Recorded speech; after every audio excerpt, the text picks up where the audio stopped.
而喺除夕夜，大批嘅市民分別到各個地點參加倒數晚會。其中喺西環湖廣場嘅倒數晚會最熱鬧，有近2萬名嘅市民同埋遊客一齊迎接2008年嘅來臨。黃彩晶講下，一齊倒數3、2、1，踏入08年嘅一刻，全場嘅氣氛推到去最高潮。喺西環湖廣場呢度舉行嘅星夢傳情倒數晚會係全晚最大規模嘅倒數活動，有近2萬名市民同遊客一齊迎接新嘅一年。大會安排咗多位內地、台灣同港澳嘅表演團體為市民助興。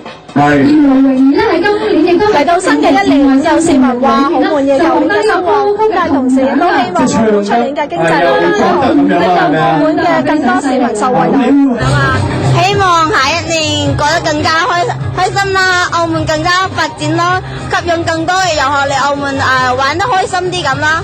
個個日日個有工開，身體健康，學業進步咯。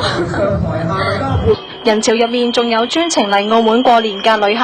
而家澳門都幾好啫嘛，依家過嚟呢度睇晚會啫嘛，第二呢過咗奧運會開始啫嘛，大家都好開心咯，08年啫嘛。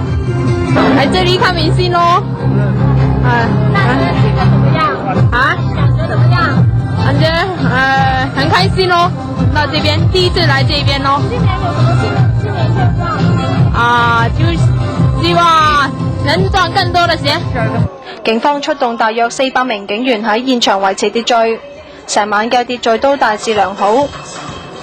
除咗西環湖廣場之外，三盞燈、祐漢公園廣場以及係氹仔嘅龍環葡韻等多個地方都有倒數嘅活動，每個地方都吸引咗唔少市民參加，氣氛相當熱烈。